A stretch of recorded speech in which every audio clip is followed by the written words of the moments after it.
Hello everyone, কেমন আছো সবাই? আশা করি সবাই খুব খুব ভালো আছো। আমরা বেশ ভালো আছি। তো সকাল সকাল বাবাইকে আজ ম্যাগি করে দিয়েছিলাম। বাবাই তো সকালে উঠলে চিন্তায় পড়ে যায় কি খাইয়ে, মানে কি খাওয়াবো, কি খেতে দেবো। তো আজ একটু ম্যাগি করে দিয়েছিলাম। সচরাচর বাবাইকে ম্যাগি বিস্কুট এসব আমি দিই না। তো ভাবছিলাম কি দেব, তো একটু ম্যাগি করে দিলাম। ও অনেক দিন খায় না, 1 মাস মতো হয়ে গেল, 1-2 মাস মতো ম্যাগিটাই করে দিই না। তারপরে ওদিকে মাছওয়ালা কাকু এসেছিলো, কাকুকে ফোন করলাম, অনেক লেট হয়ে গেছে আর কদিন ধরে অনবরত বৃষ্টি হচ্ছে। আচ্ছা, তোমাদের ওদিকেও কি বৃষ্টি হচ্ছে? একটু কমেন্ট করে জানিও তো। তারপরে তো সেই বৃষ্টির মধ্যে কি করব, জামা কাপড় একবার মেলছি একবার তুলছি, মেলছি আর তুলছি, এ করে চলছে সারাদিন জানো। তারপরে এদিকে আমার শাশুড়ি মাকে বললাম একটু মা সবজি কেটে দাও। তারপরে মা ওদিকে সবজি কেটে দিচ্ছিল, আমি রান্নাবান্না করছিলাম। আর এই দেখো বাবাই এদিকে ঘরের মধ্যে খেলা করছে, কারণ বাবাই আজকাল পিউনির ঘরে যেতে পারছে না, বৃষ্টি হচ্ছে একটু পরপর। আর ঘরের মধ্যেই খেলা করছে, উঠানে যেহেতু জলকাদা লেগে গেছে, কি করব বলো। তাই ঘরের মধ্যে বাবাইকে একগাদা খেলনা বের করে দিয়েছি, বাবাই ঘরের মধ্যেই খেলা করছে। আর এই দেখো কত কাহিনী করে, দেখেছো বাবাই? আর এই দেখো আমাদের বৃষ্টি সারাদিন মোটামুটি এরকম চলছে জানো। আজকে 3-4 দিন ধরে বৃষ্টি হচ্ছে। যাই হোক, তোমাদের ওদিকেও কি বৃষ্টি হচ্ছে একটু জানিও তো।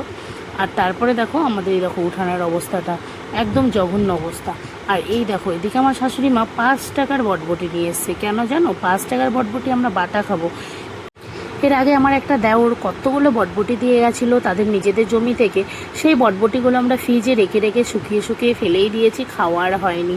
তারপরে আজকে মা বললো বাটা খাবো, ওই জন্য 5 টাকার বটবটি এনেছি। কারণ বটবটি আমরা ভাজা টাজা ভালো খাই না, এটা বাটা করলে না বেশ ভালো লাগে। কালো জিরে রসুন দিয়ে বাটা করলে জানো তো, একটু ঝাল ঝাল করে বাটা হলে সকালে গরম ভাতের সাথে দারুণ লাগে। আর তারপরে এই যে আমি রান্নাবান্না করছি। আর জানো তো বৃষ্টির ওয়েদারে মানে টানা যদি 1 সপ্তাহ মতো বৃষ্টি থাকে, তাহলে ঘরবাড়ি কীরকম স্যাঁতস্যাঁতে হয়ে যায় বলো তো। একদম ভালো লাগে না, একদিন পর পর বৃষ্টি হলে একটু ভালো লাগে। আর তারপরে এদিকে মাছ ভাজছিলাম ভীষণ ভয়ে ভয়ে। আর মাছ তো ভাজছিলাম, দেখতেই পাচ্ছ কত দূর থেকে মাছ ভাজছি। আর মাছের তেলগুলো আমার গায়ে এত পরিমাণে ছিটে যায়, তোমাদের আর কি বলবো। আচ্ছা, তোমরাও কি আমার মতো এরকম দূর থেকে মাছ ভাজো? একটু জানিও তো। আর তারপরে যাই হোক, এখানে আমি অনেক কিছু রান্না করছি। আর আজকের মাছের ঝোলটা এত টেস্টি হয়েছে। তবে হ্যাঁ, মাছের ঝোলটা টেস্টি হলেও মাছের ঝোলটা একটা কারণে জঘন্য হয়ে গেছে। কী কারণে জানো? এই দেখো, এই যে মাছের ডিমটা ভেজেছি, মাছের ডিমটার মধ্যে এমন আষ্টে গন্ধ, আগে জানলে লেবু দিয়ে ধুয়ে নিতাম।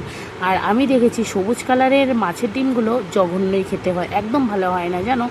ওই জন্য মাছের ডিম দেওয়াতে যখন ভাত খেতে বসলাম, তখন দেখছি মাছের তরকারিটা কেমন একটা হয়ে গেছে। আর মাছের ডিমটা কেমন ছেড়ে ছেড়েও যাচ্ছিলো, ভালো হয়নি।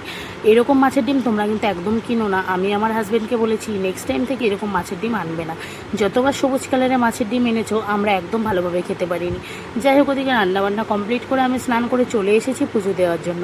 যাই হোক, পুজো দেওয়া তো হয়ে গেছে, এখন সবাইকে খেতে দিয়ে দেবো। আজকের মিনি ব্লগটি কেমন লাগলো অবশ্যই জানিও। ভালো লাগলে একটা লাইক কমেন্ট শেয়ার করে দিয়ে আমার পাশে থেকো। দেখা হবে নেক্সট অন্য কোনো ব্লগে। সবাই সুস্থ থেকো, ভালো থেকো। আর আমার চ্যানেলটি যে সাবস্ক্রাইব করনি, অবশ্যই সাবস্ক্রাইব করে ফলো করে আমার পাশে থেকো। আর সত্যি কথা বলতে, আমার এরকম ছোট ছোট ভিডিও দিতে খুবই ভালো লাগে জানো তো। আর আমি যখন ভিডিও শেয়ার করি, আমি না তোমাদের সাথে মনের একটা মিল পাই। আমার ভিডিওগুলো যখন তোমরা দেখে কমেন্ট করো, তখন খুব ভালো লাগে জানো তো।